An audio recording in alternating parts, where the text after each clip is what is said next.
Does it have $1 million vibe? Or... With enough thrust, you can fly a brick. Location 1980 Gallery. In studio podcast.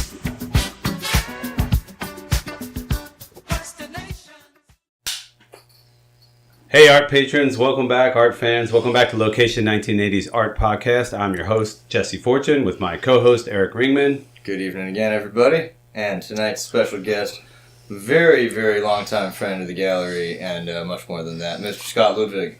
Thank you very much, guys. It's an honor and a privilege to be here. I've been a big fan of you guys as people, the work that you make, the studio, of course, and, you know, it's been like a dream just to be able to work here and have you guys as amigos. Thanks, brother, and I'm glad you came on. Give a little context. A few years ago when we started the podcast, Scott was a big proponent, if not the most biggest reason why we did it. He was like, I found the mics on Craigslist. Let's just start pressing record. Well, I'll never forget, I had been here for maybe about 2 years, and I came to you. I was just having a vision one night, watching everybody in the gallery and swarming around, not for an event, just of our own volition, like one of those create nights, and it clicked. I'm like, dude, we gotta make a podcast out of this place. And I bring it up to you, and you're like, dude, that idea is older than you are. And finally, then another couple of years after that, did we actually get it launched, and that was still a couple of years ago. And like you said, tonight's guest was the instigatory catalyst of us going from idea, we should, to we are and have been. I think this might be episode 20. Oh, sweet. There we go. Nice. You guys have both did a wonderful job. It's cool to see the thing take a life and be up and running and a working model that welcomes in interesting people and gives them a chance to talk about whatever, you know. And, sure. Ever since I've been here at the studio, there's just been a never-ending chain of super interesting, eccentric, you know, storybook characters coming and going, and a lot of them are artists, a lot of them are people in the community, friends of Jesse's, friends of mine, you know, people that you just meet along the way. But there's no doubt that West Side Costa Mesa, Location 1980, there's the laws of attraction at play, and I feel very fortunate that whenever I'm involved here, pretty much all of the clientele and comers and goers have been vetted by Jesse, because he's a very good judge of character, and so, you know, I've always kind of said, like, a friend of Jesse's is a friend of mine. And thanks, so buddy. At that point, like, well, speaking of friends, you can kind of trust it. Yeah, I appreciate that, Scott. Speaking of friends, let's give the audience a little bit of context to maybe qualify Scott a little bit, because Scott and I met back in like 95 at St. Louis Community College. So we've been friends ever since then. Plus we went to Kansas City Art Institute together, and we've been good friends watching each other make work and watching our bodies of work grow and change throughout the course of the years. So all these years later, now we're talking about Scott's new work and his new studio, and I'm just glad that we're still getting to do this, because who would have thought back in the day when we were in your basement studio at KCAI that we'd be on a internationally broadcasted podcast talking about art. Really, though, man, for sure. And you really never know who you'll meet anytime, but I do feel fortunate that we were able to kind of click up an ally early on, and, you know, having a partner that's kind of upward aiming and you know, as disciplined and ambitious as you are really helped me kind of have a shoulder to lean on and an act to follow, and you know, there's strength in numbers sometimes. So you know, I feel like maybe like 25 years, it's kind of been us against the world a little bit, but you know, the world works with us.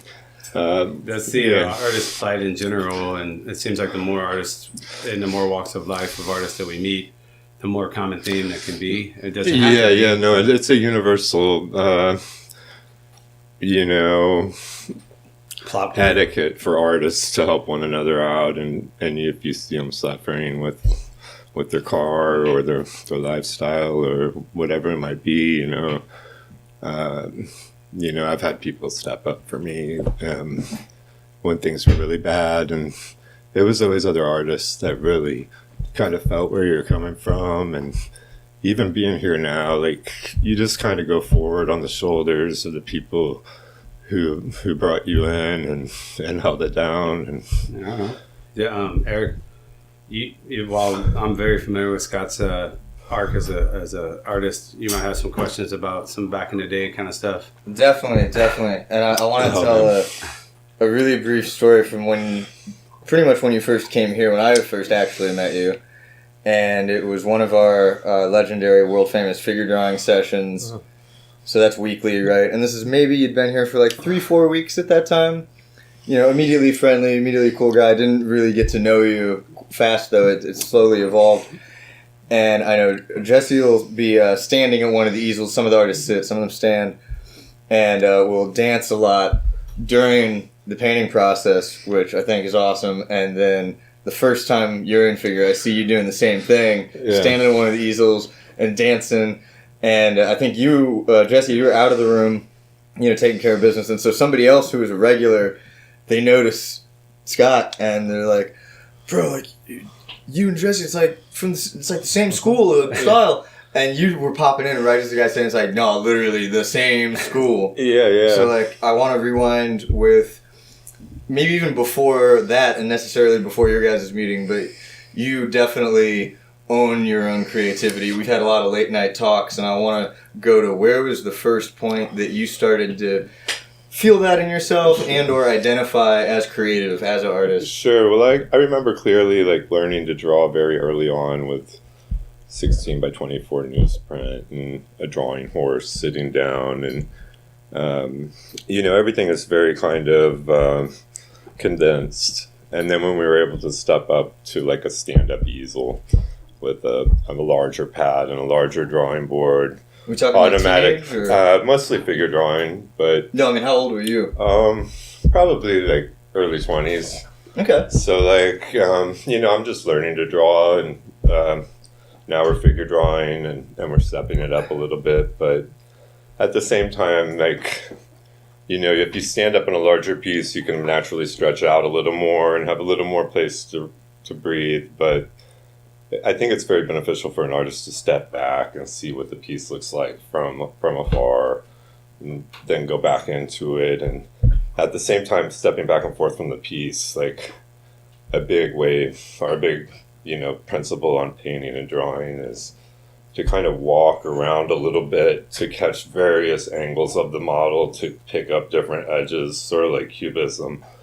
But, you know, you can go as far or not with that as you want, but just by the act of kind of coming back and seeing the paper and then moving around a little bit, you could feel it kind of come to life a little bit more. And so, were you you know, I think that painting should be fun, and you know, well, that notion of stepping back and forth and seeing from the perspective, I just want to announce to everybody, major foreshadowing. Stay tuned.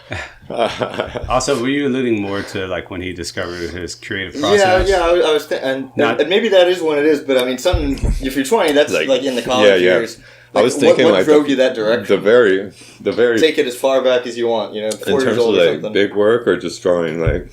And it being, I think the earliest craving memory, to do stick figures on the mom's wall, whatever. The earliest memories I have, I think, are about second grade, and it was drawing, just like sitting at school and sketching. And I do know for sure it was like airplanes with people jumping out in parachutes and tanks and, you know, I guess scenes of war, which sounds like our last guest. Common theme, yeah. But then the first figure drawing distinctly, or the first erotic drawing, I saw my neighbor's student was learning to write the alphabet.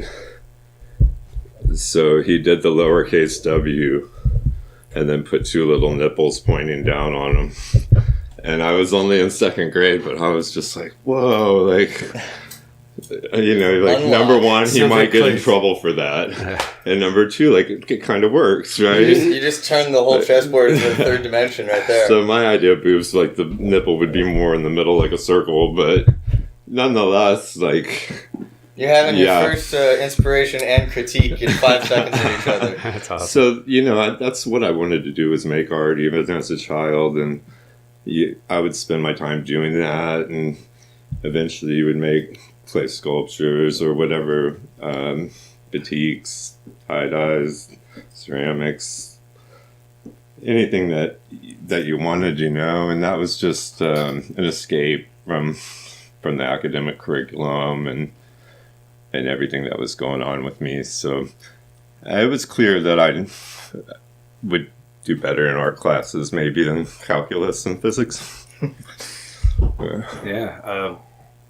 And then when we did met at community college, it was really a neat time for like us individually, and then our friendship started with like so many others too. There was like 20 other characters just like me and Scott, and we're still in touch with a lot of them. But it was just, and then the teachers are really good for community college. So like there was Community some college has great teachers. Yeah, there was some real like heyday kind of vibe. I like where camaraderie early on, just amongst all of us. Like, that sharpened your at that to do particular it. school, there was just such great people that, like,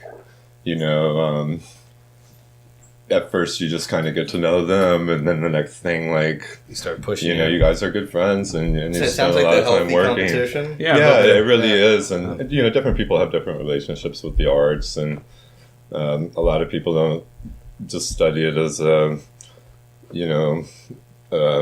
not, elective, I guess, and That's how it all we were starts. humanities majors, graphic design, and then later, fine art and whatnot. But a lot of people went the sculpture way.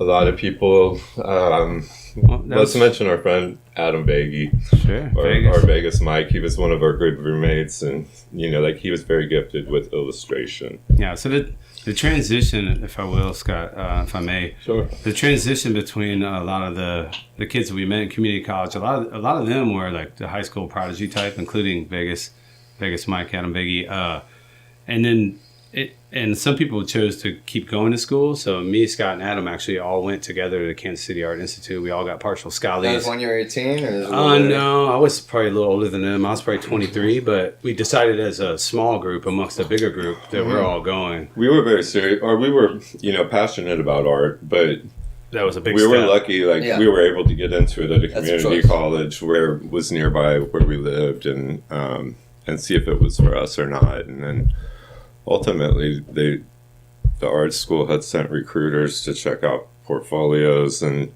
bring new people into a 4-year program. So we were able to come in as juniors and seniors, and for the last 2 years of a 4-year school of art and design. And that was a great thing for us. It was an incredible opportunity, and It was it awesome. really just kind of happened that Jesse and I were both chosen for that at the same time, and so at that point we were brothers in arms. No matter. I mean, it also came with the fact that both me, Scott, Adam, all were leaving our houses for the first time, really. So we just decided to do it together and be like, well, if we're going to go, let's all go together, at least because we were moving from St. Louis to Kansas City, which in our minds is only, technically 3.5, 4 hours. But it might as well have been, Mars, because you're like, You're leaving the Shire. you got to pay rent, you Yeah. got to do the bills, you got to navigate a new city. I had to work a job, but it really brought out the best in us. And the It's a school lot. was, I've come to realize or find out that that's kind of the hero's journey, is to leave the comforts of mom and dad at home and set out into the world on your own. And you really don't know how it will go, but for us, we were like kids in a candy store, being able to study, just art. And the school that we went to, was small and potent. it had the disciplines broken down into buildings, the departments. It had an 18-acre campus Sculpture. set up between museums.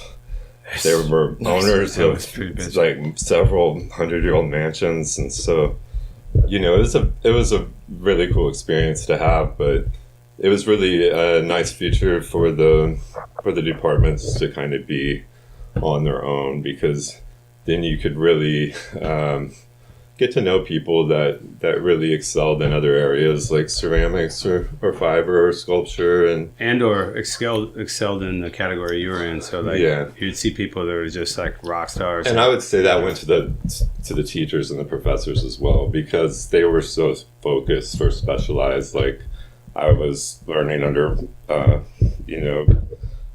professors of painting and fun times. It's very challenging, but we all graduated. It's cool. Yeah, we all made it out. And we met a lot of wonderful people from all over the world. And, anytime I think you come in late to a school, you kind of are the outsider at first. And, it's already kind of a niche thing with perspective to the entire world. So it's like you're the outsider of the outsider. Yeah, 100%, but after a while, like, it was just very great to have, to have what was asked of me was to paint. I think it was 3 or 4 hours in the morning and 3 or 4 hours in the afternoon, and you were loving it. Yeah, and I had a lot of like liberal arts and different classes to take also, but even then I would come in mostly at night and then leave in the morning time and not have to show up in the day mostly. And so there was an incredible freedom at this place to where they really wanted to nurture your individual style, and they didn't want to influence the direction you might go. And having studied painting for a while before then, like, everyone was pretty well aware that not great teachers or professors would their students' work would look almost like their work. And so you might paint like Cezanne, or you might paint like whatever they thought was cool or they gave A's or B's to, and this wasn't about that at all. Like, they literally wanted to feel who you were and encourage. Like, I had a teacher named Lester Goldman, and he was a painter from Philadelphia, and he was the department chair, but he was a very open-minded person that was, really free and sensitive. And so he would kind of come around and sit with you every week or so, and just see what you've been up to and talk to you about what's going on. And then, he would sort of look at what was most interesting or what might be the best avenue to go, or what you really wanted to do. And then he would check in with you a little bit later, so you were really left to kind of basically do what I do now. And even as a student, you were kind of treated like as a professional painter. So that's huge, that letting people go their own directions, because I've really obviously is. not had the level of depth of art classes either, you guys. Yeah, no, a lot of people are very had a fundamental. teacher who did the opposite of that. Then that's not great. So, I think at first, if you're set up it may not be for everyone, and you might feel a little bit of floundering just because, you can literally do whatever you want, but being left to do whatever I, was going to do ended up very specifically like what I might do. And then I saw the same thing happen with all of the other students' work, to where, like, once you got to know people as people and saw their fashion and saw their vocabulary and just like, then talk to them about their work, like, it was incredible, like, how nuanced, like, people's, personality and ambition, like, will come out through the style. Yeah, and it can be whatever you want, but, like, some people would include narrative and calligraphy in pieces, which I typically steer away from, but it would be, like, so poetic. And, even since they're not teaching you how to draw like Michelangelo or Rubens, you can be whatever you want to be, and and there's a sincere integrity in that, I think. And good point. Speaking of style, let's clue the audience in. Obviously they're watching us, they see your style, but if you're listening, let's say, take it back to Kansas City Art Institute, or even when we graduated, what would you say technically that you were working on? Like what kind of paint, what kind of size, format? Yeah. What point were you trying to get across? Well, for a long time I'd worked with oil painting and broad brushes and palette paper and figures and landscapes and still lifes. And, I would say that at that level of painting, they kind of lean towards abstraction for sure. And that's sort of the way of the art world. But, you could spend forever working into a painting. And a lot of times I would notice on the palette I was using, just the way the paint set up was so fresh and clean kind of on its own, just what it was, that somehow what happened completely happenstance. Like the order of which you put it on the palette. Yeah, well, Randomly you would put mix out. colors, and on every little bit of the surface, but it would basically just be thick paint, color blocks into color blocks, and it wasn't long after that I would just explore the paint as a material and play around with it, what it will and won't do, how long it takes to dry, and ultimately liquid paint or oil paints can be kind of academic and Expensive. very expensive, very expensive, and so that would lead me to miss tints at the hardware store, at the paint store, and. For everybody who's not on YouTube, we do this show underneath about a 30 square foot oil painting. Yeah. So, when you go to the hardware store, there's mist tint gallons, and they're only $5, and some of them are rich colors, and some of them are not, but it's mostly latex acrylic, or the one I ended up on was oil enamel. So this is a paint that's made for, fences and tractors and, industrial applications, but it is an enamel paint, and it dries almost self-leveling, and so it says right on the can, contains petrol, Stuff. So it's an oil base. It's an oil-based Yeah. paint, but it's pretty incredible because of just I got into pour painting, which would be something kind of like Jackson Pollock, but with colors mixed in there, and the way it would sort of lay down would be very intricate and very precise and very free form, and so I just started to go with that. And there really wasn't a thing called pour painting at the time. Now you can take a workshop here with Napa. I recommend everyone do that, and I think it's really cool that everyone has the fun of pour painting, but you're a few that decades. was sort of the direction I was going with it. And You're a few decades ahead of time. yeah, and it was really big, and part of what was going on was that paint was just so specific and so impractical because... So, this industrial paint was so impractical for a fine art application. Yeah, but... Or so the world thought. Well, but my professor did not. He really gave me freedom to explore this thing, even though it would be fumy, and that was great. But ultimately, it was very, very heavy, and then it took a very, very long time to dry. Scott's studio is known campus-wide for being one of the most tidy, cleanest places possible. Eventually, they took me from the end of the hallway with the door to a corner office with a massive exhaust fan. So I would more or less do what I was going to do, and then disappear for a while and come back and see what may have happened as it dries. And for anybody that's pour painted, they know that the paintings will change a lot between when they're fresh and as they cure. So.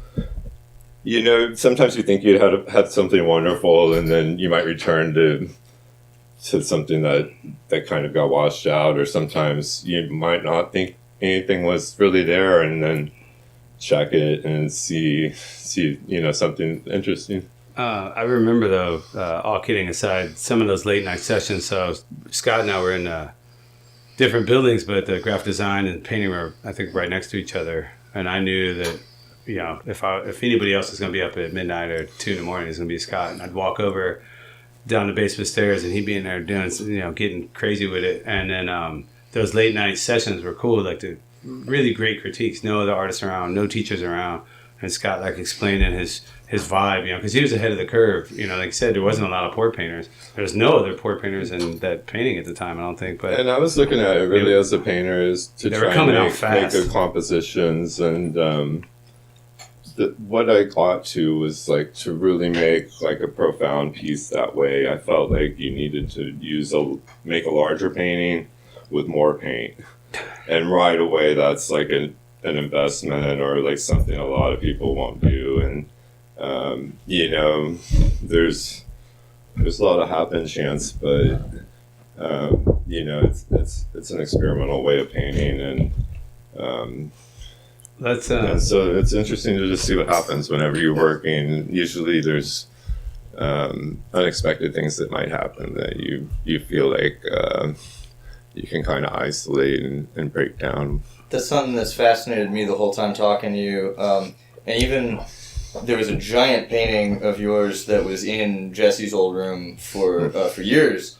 That was like an anchor piece to the room, a room that's full of art and has high ceilings. Yeah. And I had heard Jesse, I'd heard you tell stories about both of you being here and him making it. And then when you got here, I've heard you talk about not just that piece, but several others. With all this reference about the media to, like you said, the flows, how the stuff erupts and hides, but down your viscosity, the way stuff clings, like peels and cracks off of substrates, just all these different elements that it's almost like a chemical engineering look, and it's a bunch of stuff that I can tell that you know what you're talking about, and I'm in the presence of somebody telling knows what he's talking about, and I can kind of follow along, but I'm over here like, dude, I would never be able to describe or even identify It really all helped these me. just elements of like a material sense. Yeah, it really helped me as a painter to, like, as I was painting, everyone is giving you references for people that you might think are interesting. And what I was doing was so, at the time, like, avant-garde, that there wasn't a lot of people for you to look at. And so, like, I would go to art shows, like contemporary shows that were group shows, and see paintings by, like, Karen Davies or,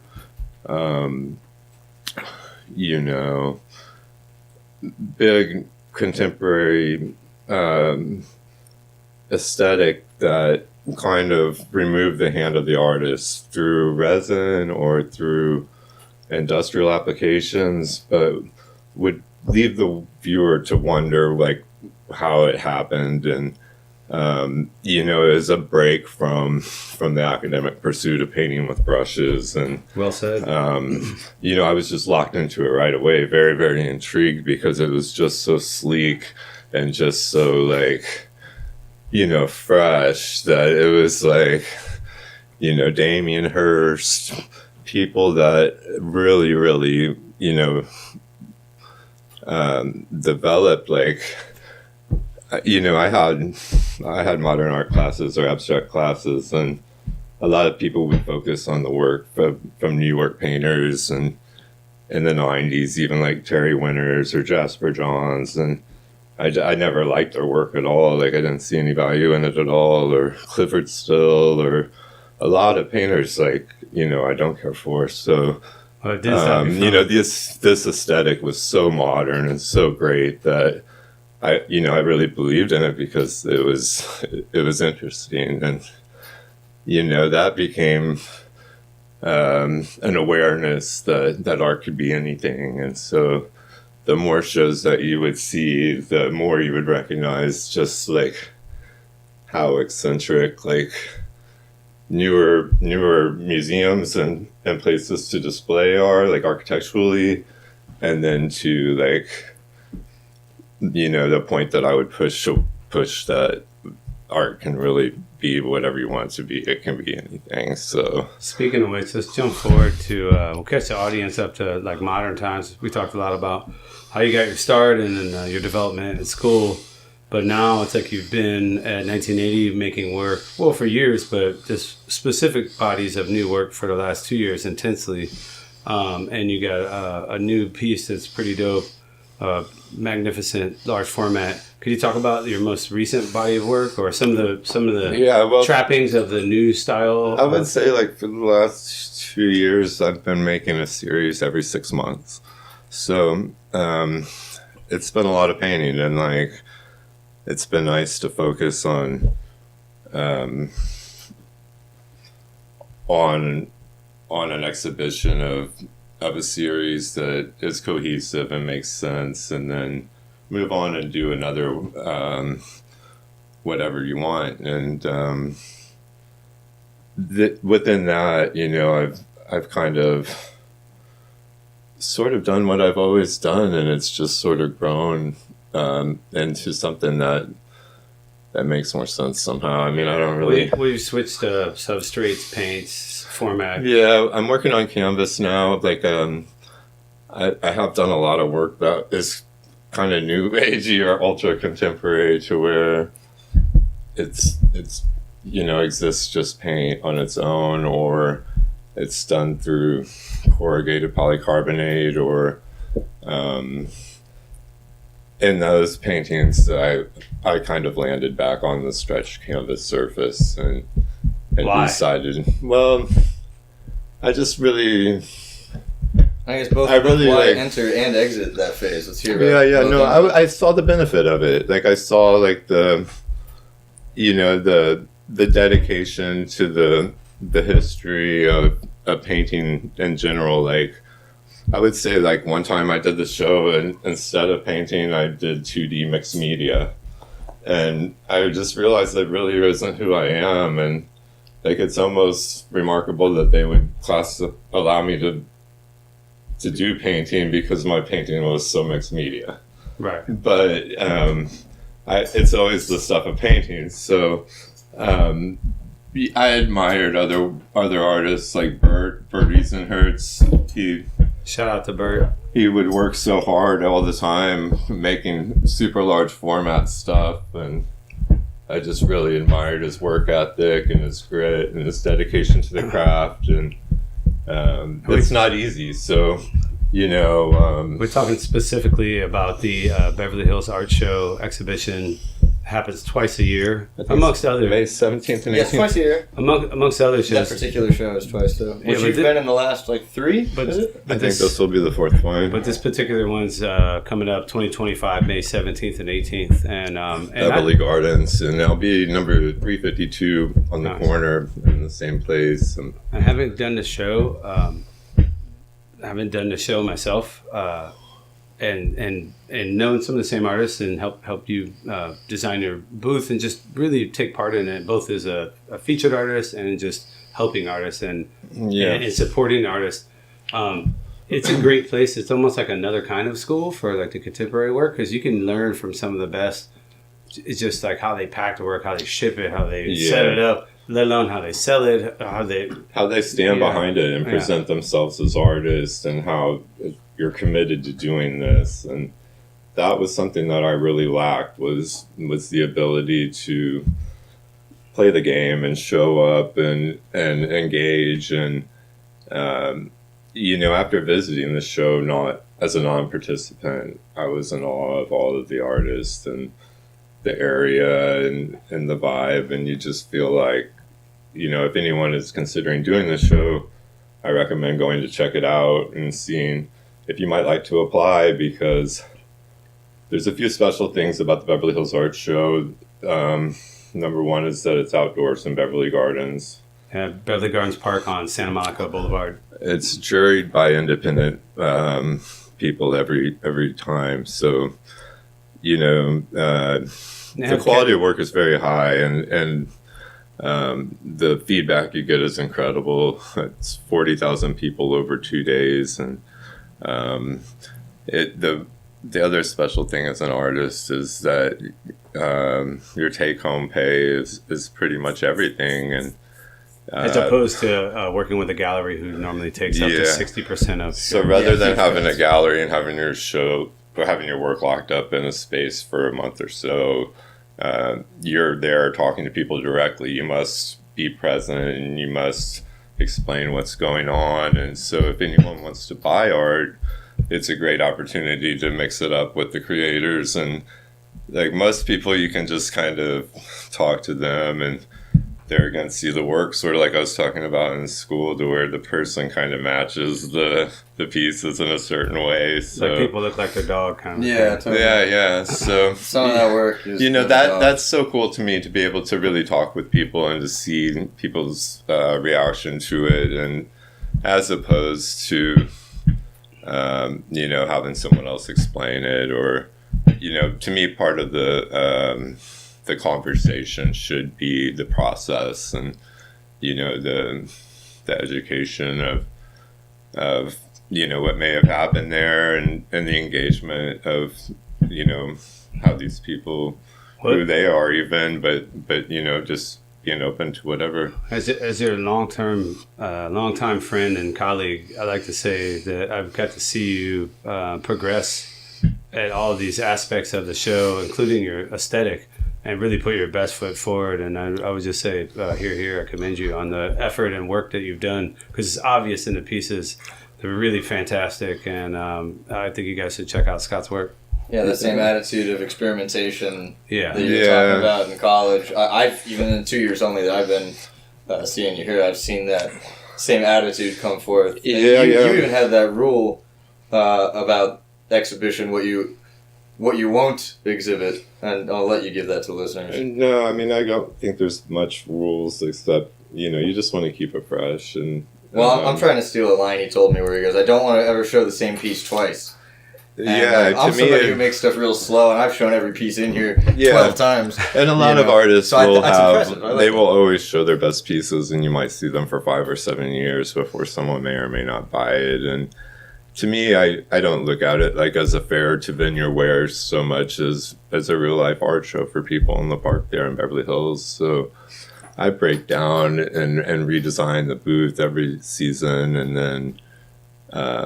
then have fresh things to show people. And I think that's great, or really important, because that's sort of how they get to learn who you are through the progression of what you do. And after they've seen things up until now, then they're a real life audience for what might happen next. And the anticipation of something next. So once you've proven you're willing to be vulnerable to show off your wares, then they're almost looking forward, like, what's he gonna do? I think you have to prove that you're vulnerable to change your style, to mix up the work, to 100%. Do something new, because a lot of people, like, stuck. Jesse told me that others would say, like, be careful for what you get known for, and I think it's really good to challenge yourself and to keep the freedom to do whatever. So Sweet. Well, to each their own, and it's a pretty good group. So if anyone wants to go check out the show, it's a free event. It's, what is it, Rexford Rodeo? Yeah, it's Rodeo Drive in Santa Monica Boulevard. Right, the famous Santa Monica, Beverly Hills Rexford. sign, it's right there in that same park. And there's a wonderful rose garden. There's good food and incredible Free parking fashion. for the show, I believe, right? Wonderful dogs. Like, because it's in the park, you can bring your dog, and there's a lot of styly dogs. Well, speaking of styly dogs, Hachi is under the table right now. Yeah. And she gets to go to the show also, and it's been a growing opportunity for her too. We got to give Hachi credit for being a really pretty, very nice mannered Akita. And she's also interested in the arts, but she's certainly on her best behavior up there. Like, I trust her, and she could just tell that it's time to, that this is a civilized place, and she's good at knowing when she needs to be good, I guess. She is. She's great. She also was featured on one of our earlier podcasts when she fell asleep under the table and started snoring. Oh yeah, and we had to remove her. Yeah, it's reluctantly. like episode 6 or 7 or 5 or something. But my favorite dogs at this show are for sure the toy dogs, so your Chihuahuas and your Frenchies, and with the heads popping out of the purse. The designer breeds, yes, 100%. I never get enough of it. Our producer is like, you gotta be kidding me right now. Since we spoke specifically about technique and substrates and stuff like that, and we're foreshadowing the show, you did mention briefly that you've reverted back or approached canvas and acrylic in a new way. And could you tell us just a little bit briefly about the fresh start you've made on the stretch canvas? Yeah. So I was working on a series of paintings right now, and it was going quite well, and people were interested in it, and I was enjoying doing it. So the next piece in the series we went really big with. We scaled up to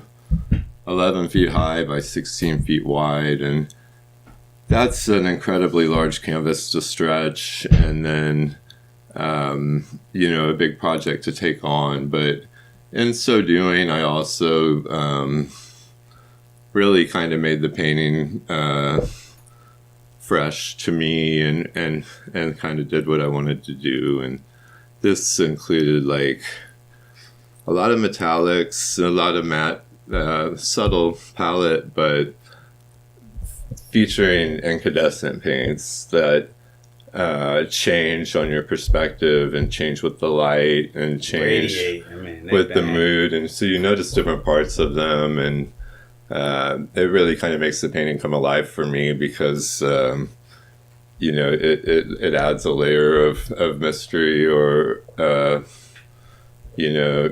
intensity, or I don't really. WTF, and unfortunately it's so big that it won't be featured at the Beverly Hills show. However, if you'd like to see, you can always schedule private walkthrough at location 1980. Yeah. What's that, about 176 square feet of painting, something like that? It's I want to get it out into the world because I really love it. And if there's any art patrons out there with a large gallery or museum, this is a museum-worthy piece. I think I might look into doing the Freeze festival. Let's do it. Nice. Because I think there's spaces there that could feature it, and the same way as the LA Art Show, kind of be able to get it out there that way. Set a goal. I'm down with it.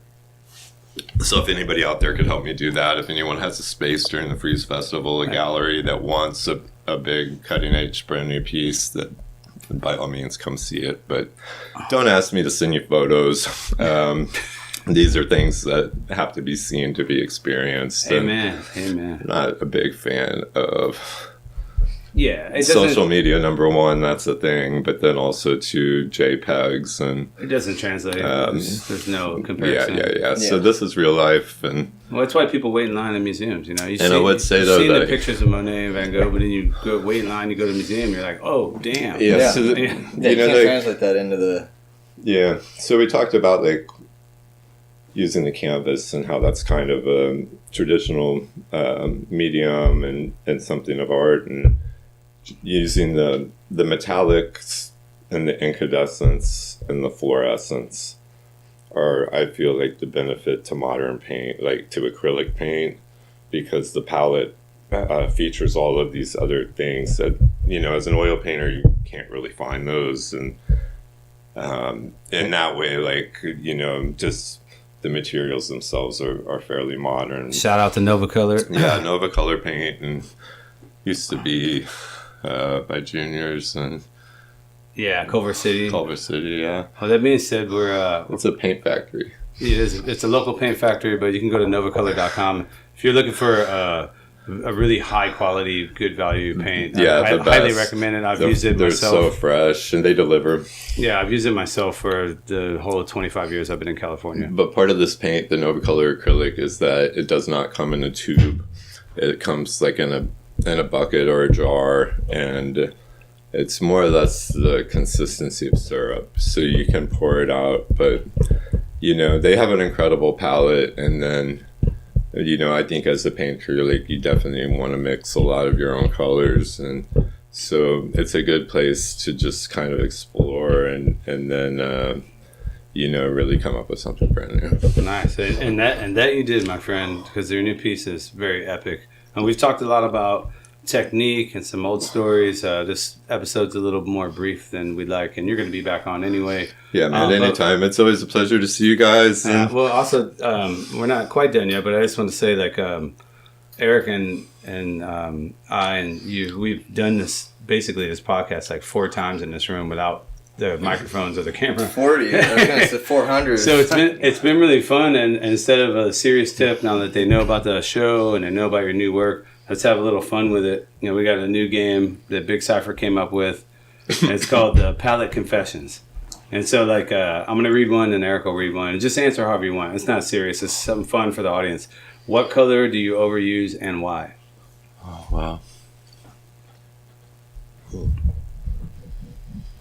This is a question to me? Yeah. I could tell you mine. It used to be a alizarin crimson, but now no longer. Because that shit's delicious. Buddy would call me out. He's like, "You in that fucking color." Buffy the Wall Slayer, shout out. I mean, I think it may have been white, even though I would use it sparingly. And now I think I definitely indulge in all types of golds. But I would say that emerald is a beautiful metallic aqua that It's addictive. it's so charming that you don't want to have it be everything, and you want it to still work when you use it. So Great answer. hopping on the tails of that. Next You question. know, This is going to be an interesting one for you. Is what's a painting you wish you could take back? Oh man. Yeah, you'll probably find it in the dumpster. Great answer. That's awesome. This is a good one, Scott, because Scott and I have this in common, but he's more of a studio artist. I do this in the parks, but you can, if you tried to guess what he was going to be listening to when you walk towards the studio, you would be wrong, because it's going to be something wild as hell, and there's no rhyme or reason between song to song. He'll switch every genres. time. I love it. So this is a good question for you, Scott, in particular. Also, he's like a studio audiophile for sure. So he's got numerous Macs. killer stereo with really good taste in music. If your work had a soundtrack, what genre would it be? Oh man.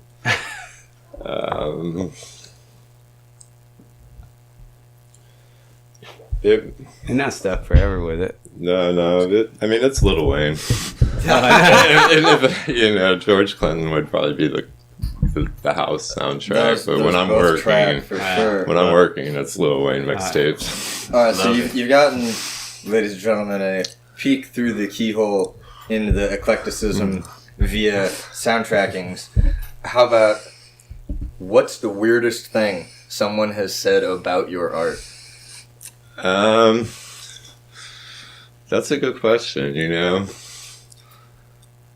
I'm not sure it's the thing to say, but he asked me one of my favorite interactions from the last show, and I had a piece set up in the front, and it was white and black stripes, kind of like a piano key, but this really odd gentleman popped up out of nowhere, and he was fidgeting like a crackhead, and he looked at me right away, and he said, "What's your sign?"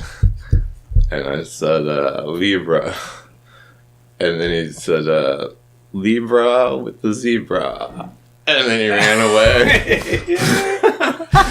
So I don't... That's something weird to say, right? Perfect. And last So then the other guy that drove by, he was like a 14-year-old boy, or maybe even younger, but he was in his parents' car in This is at Beverly Hills. Yeah, and all the artists are packing up on Sunday, but people have had a good day or they've not, and regardless, it's been a long weekend. But the kids at the stop, with all of the Beverly Hills crowd, with every sense of he said, anyway, he says, "You call this shit? You call this art?" just yelling out to the whole crowd. And he was, I believe he was cussing at stuff too, but I loved it. I just died laughing, and some people were sort of offended, but I think that's what's great about putting it out into the world and having an audience, and not taking things too seriously, because you really don't know who you'll meet or how they'll see things, and it's always interesting. Last question. What part of your process is total chaos? Clean up. Sometimes it gets so bad. It just gets like a crime scene, and after a while, you gotta crawl out of it and wake up the next day. And so Jesse's helped me out. He's witnessed and a lot of my sloppy, messy ways. And one of his principles was to let it dry, not smear it around, but wait and scrape it. Never overwork. Yeah, and then too, like, you know, maybe what's the flooring that we put down? Concrete. Well, the rollout. The patch and paint. Yeah, put that patio and porch or garage. No, like the epoxy. construction paper. Oh, yeah. The thick. Not it's- visqueen, but it's like paper. No, it's like you walk on it with ram board. Ram board. Yeah. If you put your studio on ram board, like that would last most people a few years, and it lasted me a week and a half. Shout out to ram board. Yeah, definitely filled the dumpster up. Yeah. So and rather than clean up, a lot of times I paint over it. Yeah, that's a good pivot. Well, if you want to see the results of the chaos, Yeah. Catch up with Beverly me. Hills coming up. Catch up with me in Beverly Not on Hills. TV, not on the radio, only live in person. Catch up with me here, West Side Costa Mesa at 1980 Studios. Yeah, if you're listening to this, you can click in the comments. You can email us. You can schedule a private walkthrough, and that's a great way to see the artist in the studio without a big crowd, so you can really engage and take your time to look at your favorite piece and maybe even meet some of the artists. And if I'm not here and I'm not there, you'll find me way up on the hill in Colorado. Yeah. And you can see me there. Yeah, dedication. Let's go. Well, I think it's time for rapid fire then, and we'll let Scott get out of here. All right. And this is coming off the hip. He's gonna go first. I always gotta go first. But then I gotta. Well, it's your segment. It is my segment. Well, I always like to start it easy, right? Coke or Pepsi? Oh, man. Coke. I'll go with acrylic or oil. Acrylic. Nice. Monet or Manet? Van Gogh. Yeah, Yeah. that's cool. But, I see. yeah, probably Monet. Like, yeah, definitely Monet. Like, there's definitely, we grew up in St. Louis City, and St. Louis Art Museum's a wonderful place. It was built for the World's Fair in 1910, but it's free every day and it has a marvelous collection, but they have some very large lilies from Monet that take up the whole gallery, and you know, everything has such a subdued, sort of refined palette, and you know, he was a very interesting painter to me, but the lilies in particular just sort of have like an ambient kind of flutter to it that somewhat feels like what I'm doing now. Nice. You know, where like that's something that's a little more ambiguous, maybe. Perfect. Wiener dogs or chihuahuas? Oh man, that's so. Like my parents bred wiener dogs my whole life, and they're great animals, but I really believe the Chihuahua is the best pet that That's awesome. could ever be. Shout out to Peanut. If they're not the best, they're the smallest dog with the biggest character. That's well said. I can't beat that. Well You know, said. but then I travel with the Nikita, so it'd be good if she fit in the purse. Before we break, we'll get Hachi out here. Come here, Hachi. Come here. Come here. Hachi. That way. You want a treat? Come on now. There's, Come on, say hi. see, if you guys are not on YouTube, dude, you're missing this action. She just woke up from a nap. Oh. There she is. Oh. So that'll fit in a suitcase. Yeah. She's the ultimate therapy dog. Oh, she really is a great co-pilot. I feel like Good girl, Hachi. she's sometimes strong when I'm not, and then I'm strong when I'm strong always. Good girl. Well, Scott, with that, we can't really beat that picture or that sentiment. Not at all. We will say cheers, and we'll get ready for the Beverly Hills Yeah, show. I wanted to reintegrate like how proud I am of you guys and how good of a job you've done here, and I'm really excited about everybody that's going to come through and all the revelations that might be had. And, Listen to the pod. Leave a you know, comment. as far Subscribe. as Most like, importantly, tell your friends. directly to the audience, like come take part in it, come Radical. keep watching, inclusion. see who's next. Thanks, brother. Yeah, Cheers. guys. Cheers. Love you guys. Yeah, right on. I love you too, Julian. Everybody loves Jill. Scott, we got a picture.